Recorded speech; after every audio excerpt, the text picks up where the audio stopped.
గతంలో జగన్మోహన్ రెడ్డి సీఎంగా ఇదే పోలీస్, ఇవే కోర్టులు, వాళ్ళపైన కేసులు, అవినీతి కుంభకోణాలు అన్నారు, అదన్నారు, ఇదన్నారు. వరుస పెట్టి మరి వాళ్ళు ఎదుర్కొన్నారు, వాళ్ళు పోరాడారు. అంటే తెలుగుదేశం పార్టీలో ఉన్న పోరాట స్ఫూర్తి వీళ్ళల్లో ఎందుకు కొరబడింది? అంటే పోరాట స్ఫూర్తికి మారుపేరుగా తెలుగుదేశం, అక్కడ మంత్రులు, అక్కడ ఎమ్మెల్యేలు. పరారీ స్పిరిట్కి స్ఫూర్తిగా వైఎస్ఆర్ కాంగ్రెస్.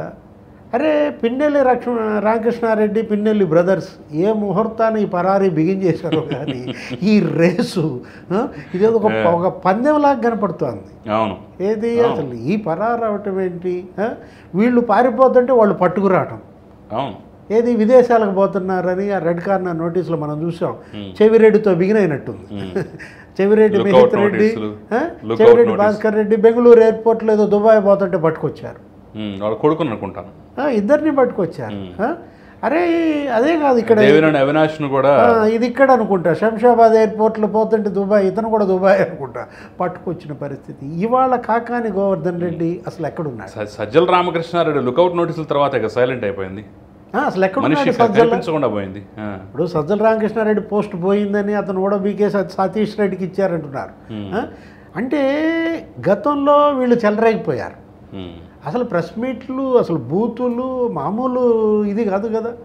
కాకాని గోవర్ధన్ రెడ్డి వాడిన భాష, ఇప్పుడు ఈ బట్టలు ఉడదీస్తా ఆ భాషకి అతనే ఆద్యుడు. ఏది మొట్టమొదటి ఆ సర్వేపల్లి ఇన్స్పెక్టర్ని, డిఎస్పీని బట్టలు ఉడదీస్తా అన్నాడు. ఏమయ్యాడు?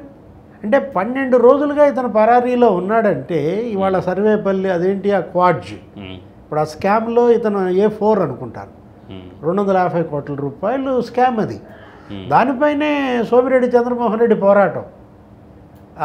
ఆ పొదలకూరు మండలంలో నీకు అక్కడ 3 రోజులు అసలు అతను అక్కడ నిద్ర చేశాడు. ఓ పెద్ద ఫైట్ నడిచింది వాళ్ళ మధ్య. అవును.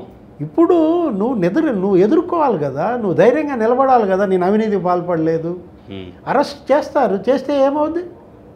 ఇప్పుడు మీరు వాళ్ళని అరెస్ట్ చేయలేదు. అప్పుడు ధూళిపాళ నరేంద్ర పారిపోయాడా?